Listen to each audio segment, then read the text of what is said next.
आचार्य जी सत सत नमन। बहुत दिनों से मेरे अंदर एक दुविधा है कि ये सेविंग या इन्वेस्टमेंट प्लानिंग ये कितना हद तक अध्यात्म के रास्ते में बाधा बनेगा या सहायता करेगा।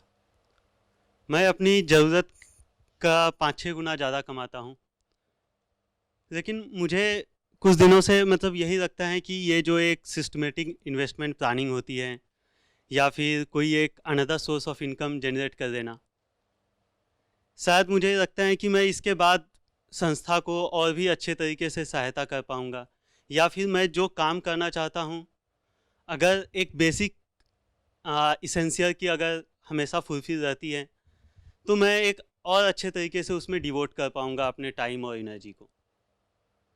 एक अध्यात्म में भी एक कहावत है कि पुत्र कुपुत्र क्यों धन संचय, पुत्र सुपुत्र क्यों धन संचय। तो आखिर में ये धन संचय क्या ये सही है या फिर हमारे मन का कोई चोर रास्ता है, जैसे आपने गीता में बताया। आप ये भी कहते हैं कि जिसने अभी तक अपना आने का रास्ता, आने का पुल बचा रखा है वो वापस भी जा सकता है। तो इन्हीं सब दुविधाओं में मैं कुछ दिनों से हूँ, कृपया मार्गदर्शन करें।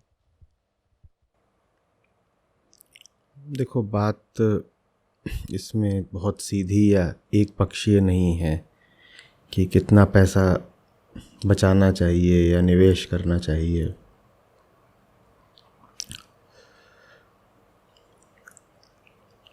अब अगर संतानें कर ली हैं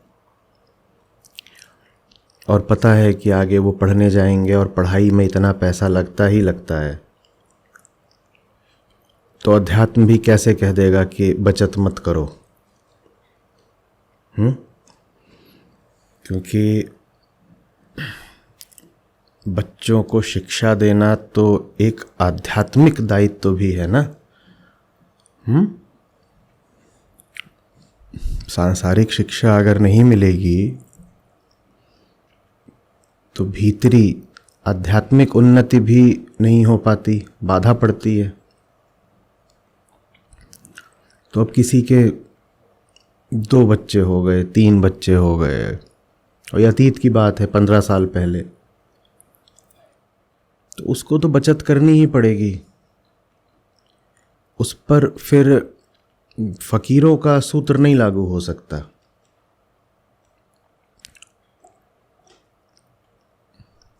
फकीरों का सूत्र ये होता है, सूफियों की दिशा की कहानी है कि एक फकीर था, वो बड़ा परेशान रहा करता था। वो बोले कहीं ना कहीं कोई गांठ है, कुछ है जो भी फंसा हुआ है, मुझे पूरा ज्ञान नहीं हो पा रहा। तो वो एक और बड़े फकीर से मिलने गया। तो उन्होंने उसकी बात सुनी, उसको देखा, और वो अपने साथ एक कटोरा बांध के चलता था कि जहाँ जाएंगे खाना चलो कहीं से भी ले लेंगे, लेकिन कटोरा हमारा रहना चाहिए साफ। तो इतना उसने कर रखा था कि अपना एक कटोरा बांधे बांधे चलता था। तो बोले ये जो पात्र है, ये जो तुम धातु लेकर के चल रहे हो ना, इसी की गांठ है, यही गांठ है। बात प्रतीक में कही गई है कि अभी भी तुमने कहीं कुछ परिग्रहण कर रखा है, छोटी मोटी ही सही, लेकिन आसक्ति है। तो वो तो उतनी दूर तक जाते हैं, कहते हैं इतना सा भी अगर पकड़ कर बैठे हो तो मुक्त नहीं हो पाओगे, गांठ ग्रंथि नहीं खुलेगी। पर फिर वहां पर न तो ये होगा कि घर ले रखा है, न ये होगा कि परिवार है। तुम्हारा है? हाँ, शादी हो गई है, बच्चे जी। तो अब क्यों पूछ रहे हो, क्या बताऊं?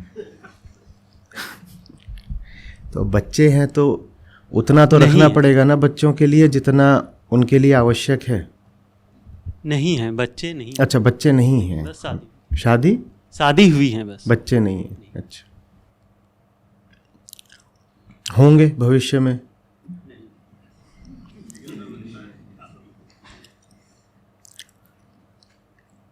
और दायित्व तो होंगे पारिवारिक, तो उसकी सूची बना लो कि कौन से बिल्कुल आवश्यक दायित्व हैं और उनको कितना देना होगा, न्यूनतम, अधिकतम, औसत, जो भी, कितना तो उनके लिए चाहिए ही।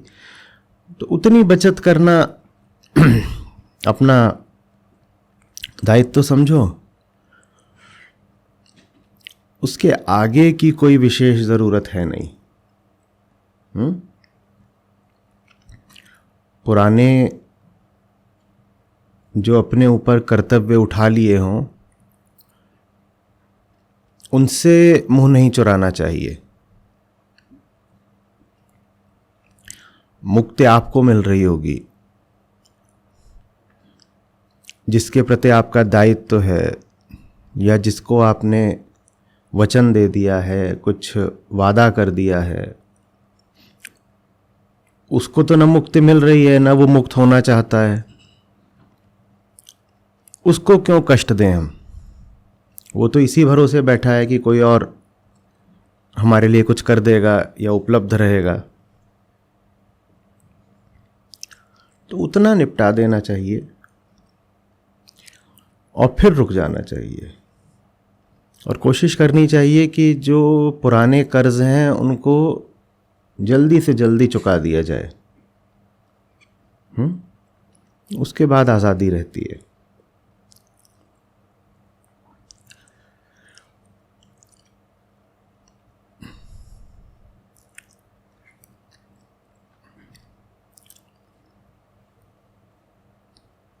जगत की अभी जो दशा है ना, यहाँ धर्म युद्ध है और इस धर्म युद्ध में पैसा एक बहुत महत्वपूर्ण हथियार है और हथियार चाहिए।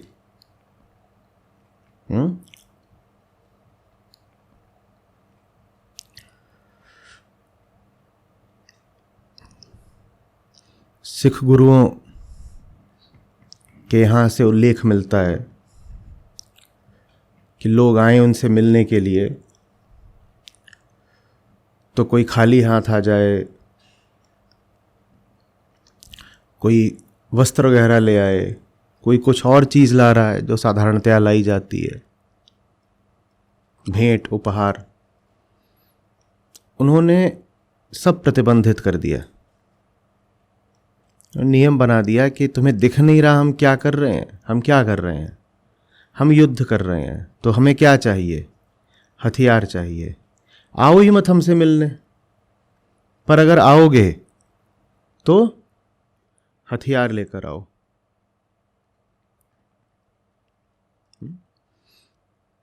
तो आज के कुरुक्षेत्र में धन एक बड़ा महत्वपूर्ण हथियार है। अब वो ज़माने तो रहे नहीं कि आप तलवार से या बंदूक से, तोप से दुश्मन का सामना करने जाएंगे, क्योंकि दुश्मन की प्रकृति ही वैसी नहीं है अभी। आज जो आपका दुश्मन है वो आपको बंदूक से थोड़ी गोली मार रहा है। आज आपका दुश्मन आपको बाजार के माल से मार रहा है।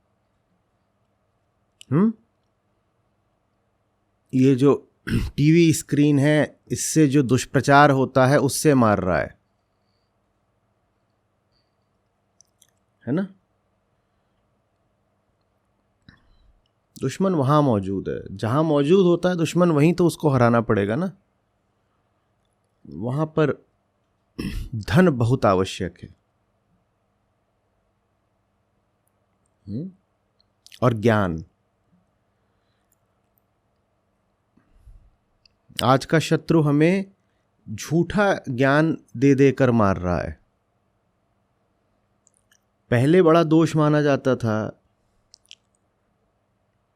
कि जिनका शोषण करना हो उनको ज्ञान मत पाने दो। भारत में भी ये हुआ है।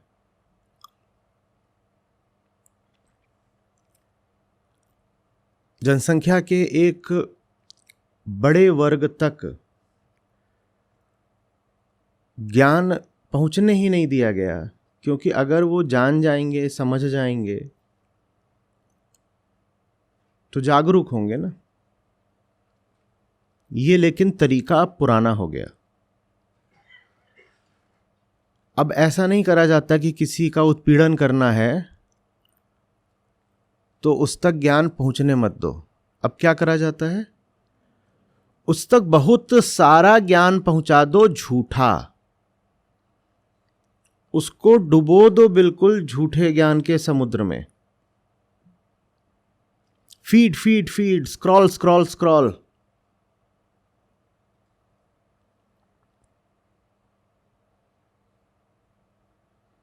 खबर, समाचार, 150 टीवी चैनल, उसके बाद न जाने कितने ओटीटी प्लेटफॉर्म।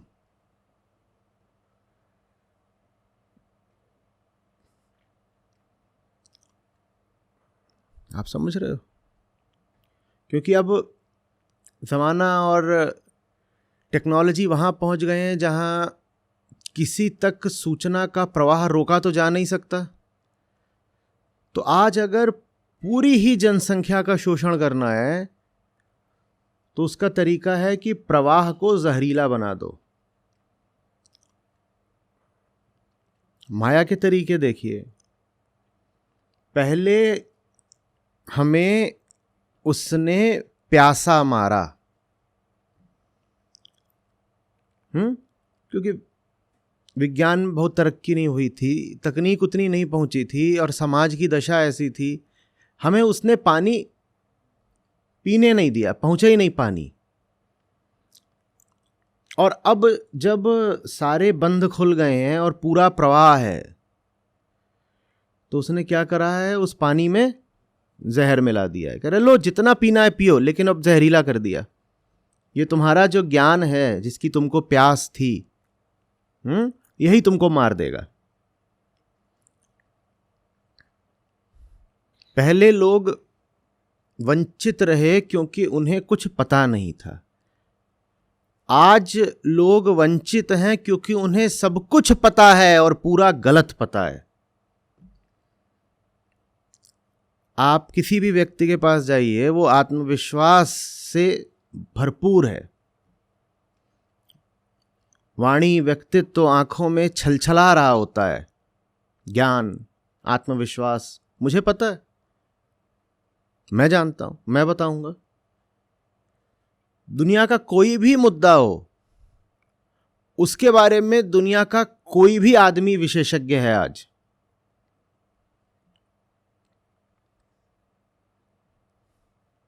और जो विशेषज्ञ नहीं है उसको विशेषज्ञ बनने में 1-2 घंटा लगता है बस।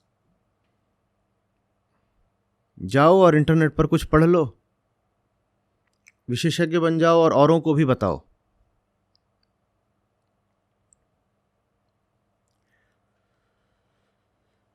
ये पूरी जो प्रक्रिया है उसमें तोप, बम, आग, धुआं इत्यादि स्थूल नहीं है, सब आंतरिक हो चुका है। सड़कों पर काम करने से कुछ नहीं होगा। दुश्मन आपका सड़क पर है ही नहीं, दुश्मन आपका रेडियो वेव्स पर सवार है। दुश्मन डाटा बन के आपके टीवी और मोबाइल में घुसा हुआ है।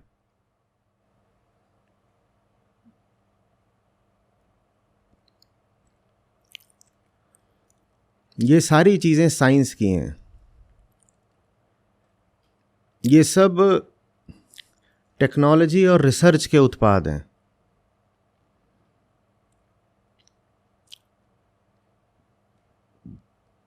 जुझारू होने भर से अब काम नहीं चलना है। होश पूरा होना चाहिए, बड़ी बुद्धि और युक्ति लगानी पड़ेगी।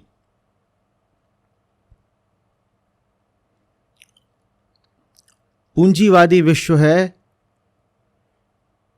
यहां के दुश्मन से लड़ने के लिए भी पूंजी चाहिए।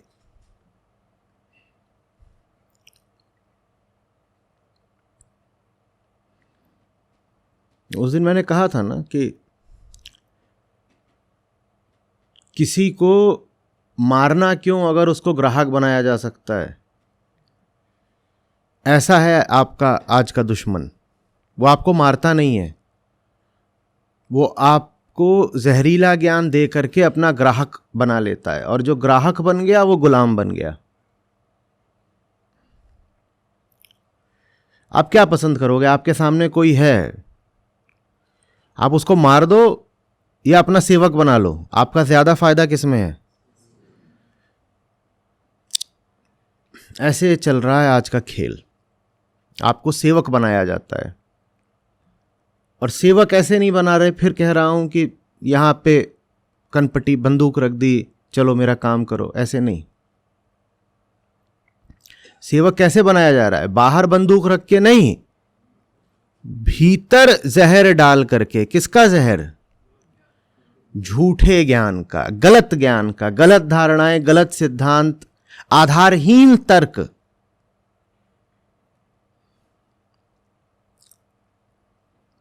हर व्यक्ति गुलाम हो चुका है, और हर गुलाम को गुमान है कि वो आजाद है।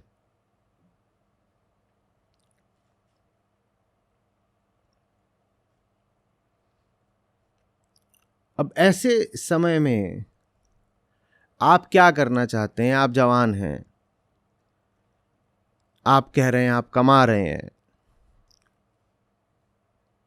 आप अपने जीवन का क्या करना चाहते हैं? अपने समय का, अपनी पूंजी का, वो आपको तय करना है।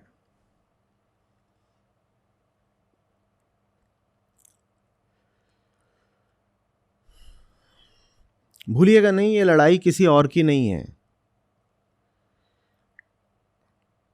पुराने समय में तो आप कह सकते थे कि भाई जो युद्ध स्थल पर नहीं है वो सुरक्षित है। कुरुक्षेत्र में वही तो मारे गए जो वहां मौजूद थे ना। अर्जुन ने कह दिया था कि मैं इसमें प्रतिभागी हो ही नहीं रहा, मैं तो जा रहा हूं। शुरू में ही कह दिया, मैं अगर चला गया तो मैं फिर इसमें सम्मिलित नहीं हूं। आज आपके पास विकल्प ही नहीं है सम्मिलित न होने का। आप कहां जाओगे? आपका दुश्मन आपके भीतर बैठ गया है, जहां भी जाओगे उसको लेकर जाओगे।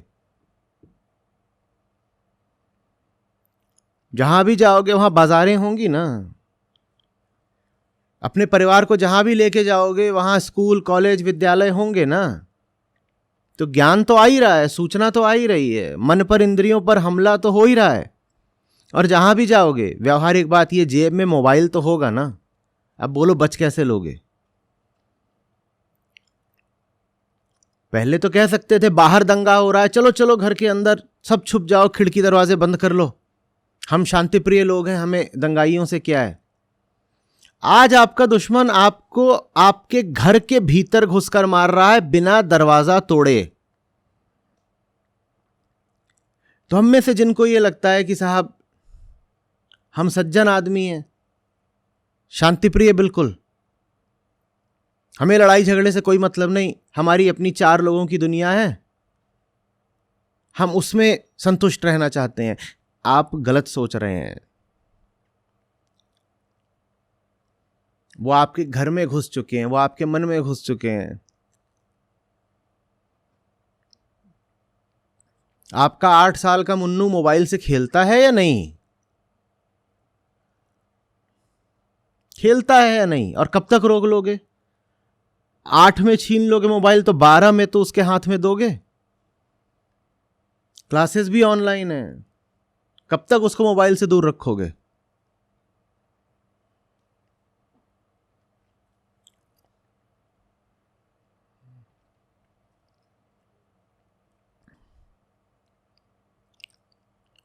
शत्रुबोध बहुत आवश्यक है। यदि युद्ध जीतना हो तो। कोई व्यक्ति युद्ध नहीं जीत सकता अगर उसको यही नहीं पता उसका शत्रु कौन है और कहां है। वेदांत को भी मैं हमेशा कहा करता हूं कि ब्रह्म या सत्य या आत्मा को जानने के बारे में नहीं है, माया को जानने के बारे में है। माया माने शत्रु। सच को नहीं जानना होता, झूठ को जानना होता है।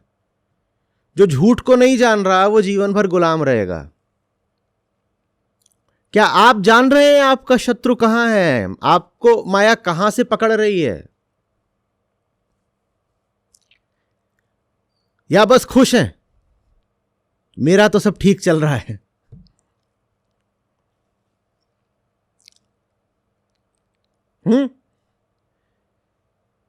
जैसे ज्वालामुखी के बिल्कुल मुख पर पार्टी चल रही हो, मेरा तो सब ठीक चल रहा है। और ये ज्वालामुखी थोड़ी है, ये सेंट्रल हीटिंग सिस्टम है।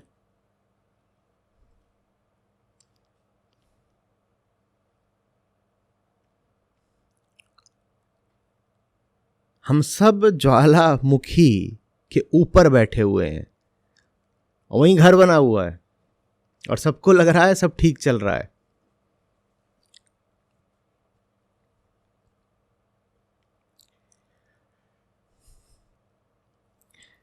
आपके घर में किसी को कैंसर हो जाए तो आप अपनी सारी जमा पूंजी का क्या करते हैं?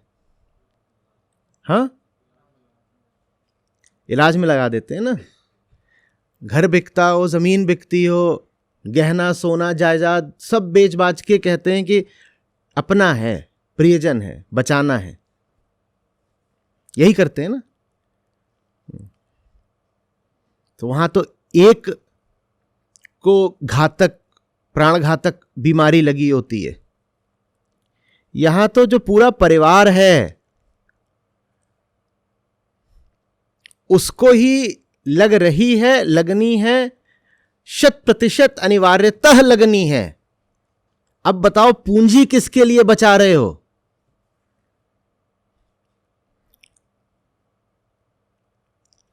या जब शरीर को, स्थूल देह को ही बीमारी होगी तभी खर्च करोगे?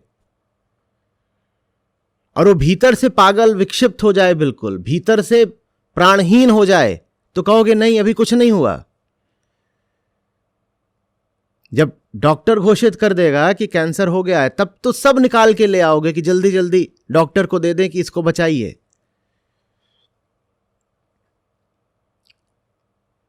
और आज दुश्मन घर में घुसकर मार रहा है, उससे निपटने के लिए कोई खर्चा नहीं करोगे। पूंजी किस दिन के लिए बचा रहे हो?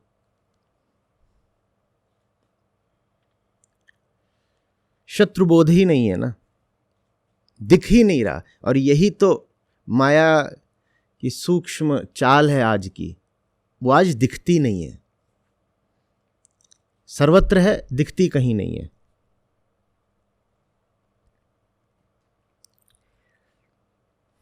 सब सामान्य चल रहा है ना, वो आज नॉर्मल बन गई है। जो कुछ भी नॉर्मल है उसी में वो घुसी हुई है, तो पता नहीं चलती। आप कहते हो ये तो सामान्य है।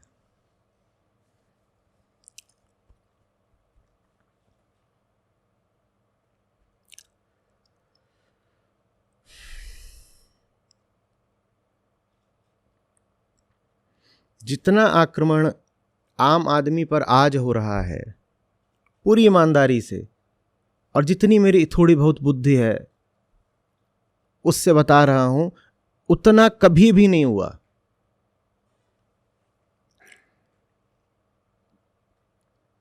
पहले खेतिहर व्यवस्था थी, लोग अपना उगाते थे, खाते थे, बेच देते थे। खाली समय होता था, लंबे महीने खाली होते थे, बैठ के आल्हा गाते थे। शोषकों को उनसे कोई बहुत मतलब नहीं होता था, इतना ही होता था कि उनसे जा करके वसूली कर लो, लगान वगैरह ले लो, वरना उनको छोड़ दिया जाता था। वो अपने तरीके से अपनी संस्कृति में जीते रहते थे। आज आपको एक पल को भी नहीं छोड़ा जाता है।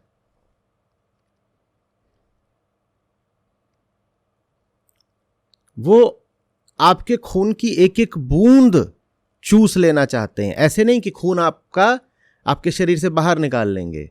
वो कह रहे हैं तुम खाओ, तुम खून बनाओ और उस खून से फिर हमारे लिए मेहनत करो। आप जो कुछ भी कर रहे हैं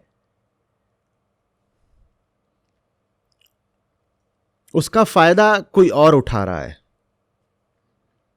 और झूठा ज्ञान दे दे करके आपको आश्वस्त कर दिया गया है कि इस प्रक्रिया में आपको भी कुछ लाभ हो रहा है। आपको कोई लाभ नहीं हो रहा है। और जो ऊपरी थोड़ा बहुत आपको लाभ दिखाई भी देता है कि आपने अच्छे कपड़े पहन लिए हैं, या बाहर आपकी गाड़ियां खड़ी हुई हैं, आप यहां आए हैं, आपके हाथों में कीमती घड़ियां हैं, आपके पास कुछ पूंजी है, कुछ जमीन जायदाद है, ये जो थोड़ा बहुत आपको ऊपरी लाभ दिखाया भी जाता है, इसमें भी जितना आपको होता है उससे 100 गुना ज्यादा किसी और को होता है। सुनने में बड़ा बुरा सा लगेगा, पर वैसा ही सा है जैसे कोई पूरा खा पी करके बगल में पालतू कुत्ता हो, उसके सामने सूखी हड्डी फेंक दे। ऐसी हमारी हालत है। और कुत्ता तब भी दुम हिलाया ही जा रहा है, उसकी वफादारी टूट ही नहीं रही।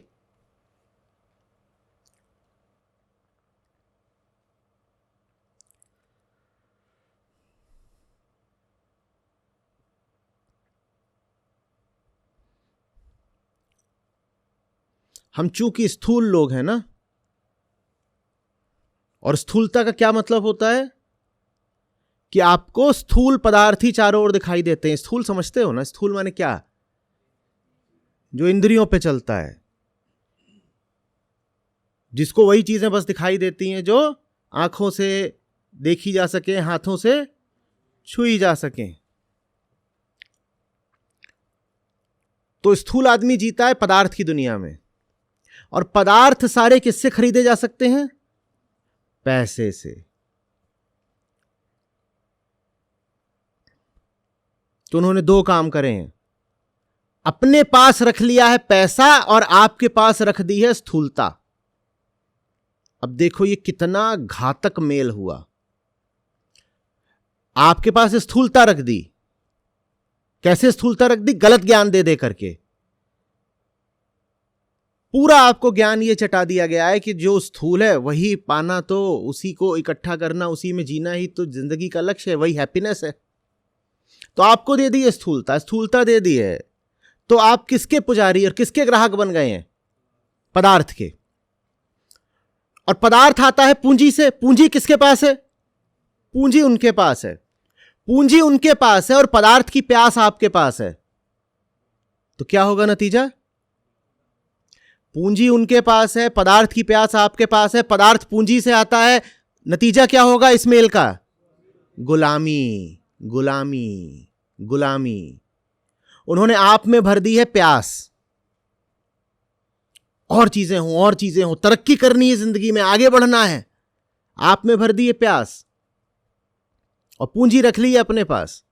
और पूंजी का चक्र ऐसा बना दिया है कि अगर 1 रुपया आपकी जेब में आएगा तो 10 उनकी जेब में जाएगा। तो माने पूंजी का तराजू, पलड़ा उन्हीं की ओर झुकता जाएगा। आपको लगेगा आप अमीर हो रहे हैं, तुलनात्मक रूप से आप और ज्यादा गरीब होते जा रहे हैं। गुलामी बढ़ती जाएगी, बढ़ती जाएगी। और आपकी गुलामी बढ़ती रहे इसके लिए आवश्यक है कि आप में पदार्थ की प्यास और गहराई जाए। आप जितना लोभातुर होंगे, आप में चीजों का लालच जितना बढ़ेगा, उतना उनके लिए अच्छा है। वो आपको और गुलाम बना पाएंगे। और गुलामी में वो आपको आशा देते रहेंगे, करो गुलामी, कुछ तो तुमको दे ही रहे हैं ना। हर साल 5-10% आपका वेतन बढ़ा दिया जाएगा। हर तीसरे 5वें साल आपकी प्रोन्नति हो जाएगी। आपको लगेगा जिंदगी में कुछ तो मिल ही रहा है।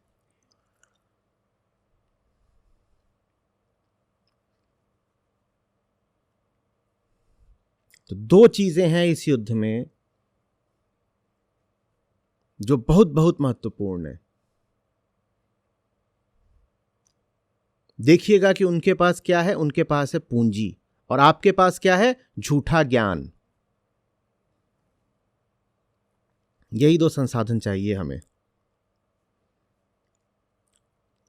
हमें पूंजी चाहिए, हमें सही ज्ञान चाहिए।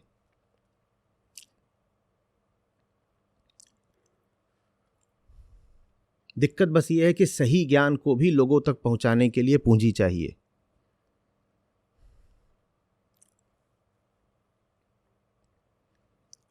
नहीं तो ज्ञान कभी विलुप्त थोड़ा ही हो गया था। ज्ञान तो संसार में सदा रहा है, बस लोगों तक नहीं पहुंचा। और आज षड्यंत्र यह कर दिया गया है कि लोगों तक 1000 तरीके का फिजूल ज्ञान पहुंचा दूं ताकि सच्चे ज्ञान के लिए उनके पास कोई जगह बचे ही नहीं। वो कहें मन तो भर चुका है, किससे? कचरा ज्ञान से। जब कचरा ज्ञान से मन भर गया है तो सच्चे ज्ञान के लिए कोई जगह नहीं है।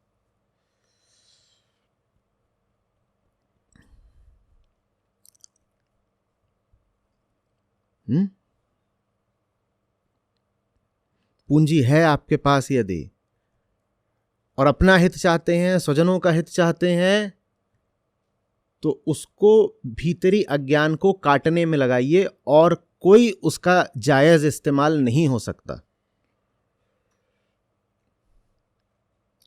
उतना हमने पहले ही कह दिया कि भविष्य में आने वाली शारीरिक समस्याओं के लिए या शैक्षणिक आवश्यकताओं के लिए जितना लगना है उतना अलग रख लीजिए। वो बिल्कुल ठीक है। आपको पता है कि आप बीमार हो सकते हैं, एक राशि अलग रख लीजिए। उसके बाद भी लेकिन बहुत बचा रहता है, उसको फूकिए उड़ाइए नहीं। न ये सोचिए कि 2 घर हैं, एक तीसरा और खरीद लें। उसका इस्तेमाल करिए अज्ञान को काटने में।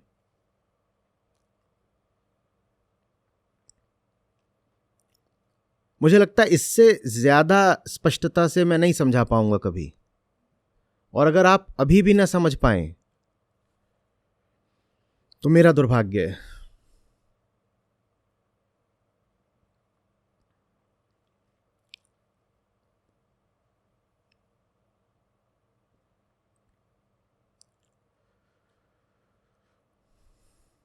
बात हो रही है साफ कुछ?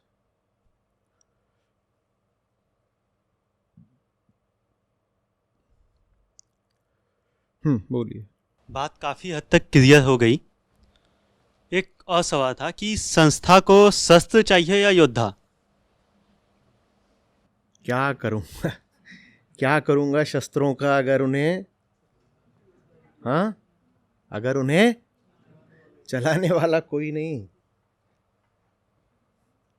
ये कैमरा यहां रख दूं और मेरे योद्धा को तुम उठा ले जाओ तो क्या होगा फिर?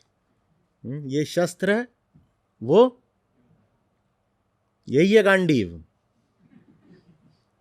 आंखें धोखा देती हैं। आंखों को लगता है कि धनुष हमेशा एक आकार का होता है। आज का धनुष वो रहा, और ये मेरी गदा। दे दनादन।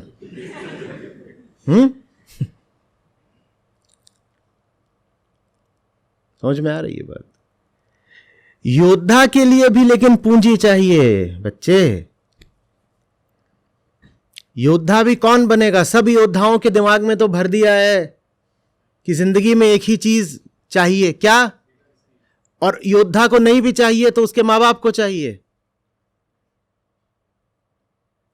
आज 25 तारीख है ना, यहां पर हायरिंग टीम से कौन कौन है? आज कितने लोगों को ज्वाइन करना था?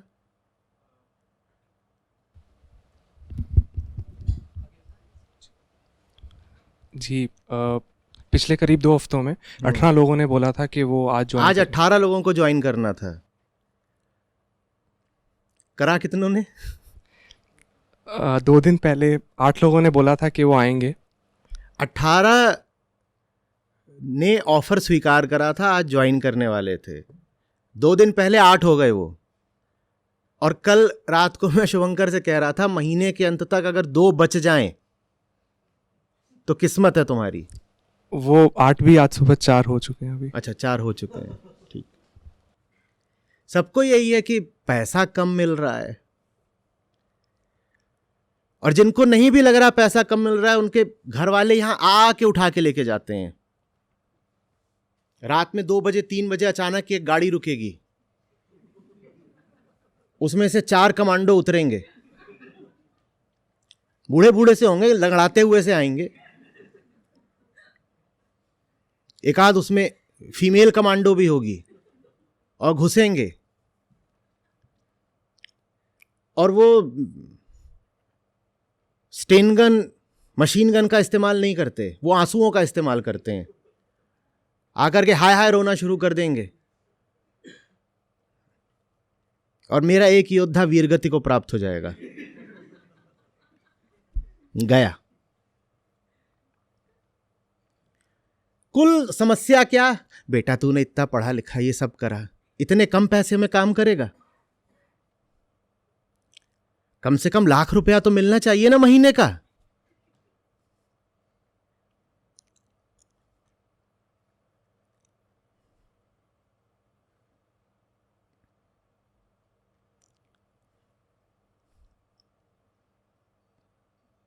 आ रही बात समझ में?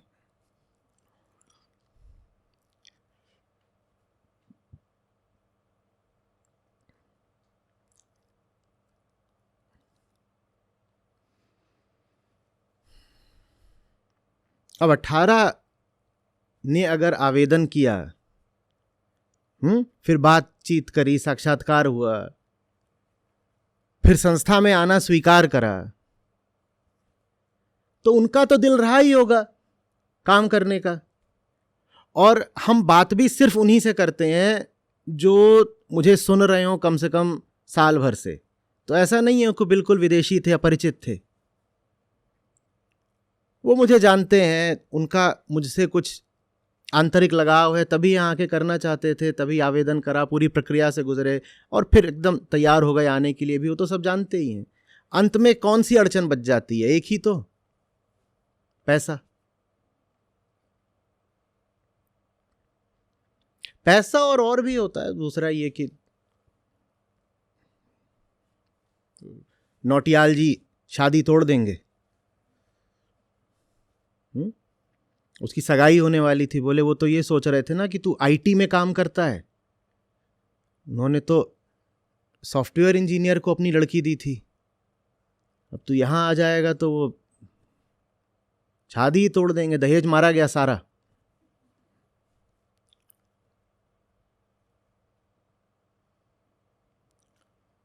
और फिर उसके आगे उनको पराभौतिक संशय भी होते हैं। अरे तू अध्यात्म में चला जाएगा तो बेगाना हो जाएगा, तुझे तो मुक्ति मिल जाएगी, हम पीछे छूट जाएंगे।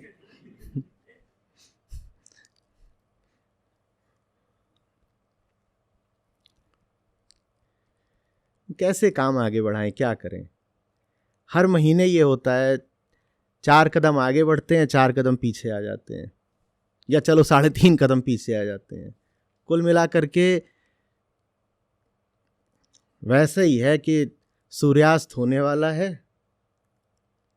जयद्रथ तक पहुंचना है, समय बहुत बहुत कम है, और रास्ते में जितनी हो सकती हैं उतनी अड़चनें खड़ी हैं, जितनी दिशाओं से समस्याएं और विरोध आ सकता है, हर दिशा से आता है, जहां से नहीं आना चाहिए अनपेक्षित दिशाओं से भी आता है। ये रोज का है।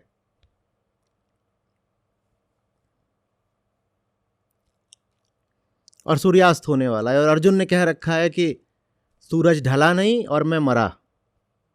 उधर सूरज ढला, इधर मैं मरा। सूरज का ढलना समझ रहे हो ना? हम सभी का सूरज ढलने वाला है, और सूरज ढले उससे पहले काम पूरा करना है।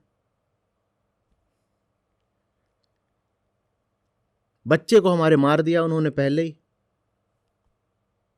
अभिमन्यु। हमें मारने की तैयारी है। समय कम है, काम ज्यादा है, बीच में ये सब खड़े हो गए नालायक। कृष्ण साथ हैं, वो अच्छी बात है, लेकिन सेना भी तो चाहिए। पांडवों की सेना कम थी, अच्छी बात है, पर कुछ तो थी। अब ऐसा तो नहीं हो सकता था कि सारे के सारे 18 अक्षौहिणी उधर कर दिए जाते। 11 कौरवों के पास थे, 7 पांडवों के पास थे, 7 तो थे और 18 ही पूरे उधर हो जाते, और इधर खड़े हैं सिर्फ अर्जुन और कृष्ण और गीता। थोड़ा गड़बड़ हो जाता। कृष्ण भी कहते कि ये नौटंकी हो गई, अब ये युद्ध नहीं है, छोड़ो अर्जुन, तुम ही मत चलो, मैं भी तुम्हारे साथ चलता हूं। वो अर्जुन विषाद योग में ही गीता समाप्त हो जाती, पहले ही अध्याय में। 11 से लड़ने को कम से कम 7 तो चाहिए, हम 7 में भी जीत लेंगे। 7 छोड़ दो, 11 के मुकाबले में हमें 2 या 3 तो दे दो, हम उतने में भी जूझ लेंगे, शायद जीत भी लेंगे। पर ऐसा असंतुलन कर रखा है कि सब कुछ इधर उधर ही, इधर कुछ नहीं। तो फिर लड़ाई तो होगी, लेकिन उसमें बस वीरगति होगी। लड़ेंगे हम तब भी, जूझ तब भी जाएंगे, लेकिन यही होगा कि बस शहीद हो गए। और फिर शहीद भी कोई नहीं मानता, उसे कहते हैं कुत्ते की मौत मरे। जब ऐसी बेमेल लड़ाई होती है ना, क्योंकि आप जान पाओ कि किसी ने शहादत दी है, इसके लिए भी आप में कुछ ज्ञान होना चाहिए। और लड़ाई ही इस बात की है कि सब में झूठा ज्ञान भरा हुआ है, तो आप पहचानोगे भी कैसे कि कौन कुत्ते की मौत मर रहा है और कौन शहीद हो रहा है, जब जीवन में सब मान्यताएं उल्टी पुल्टी है। तो इसमें भी उल्टे पुल्टे ही रहोगे, कुछ नहीं पता चलेगा। सब मूर्खों को और बेईमानों को, धूर्तों को सब सर पे चढ़ाकर बैठे हो।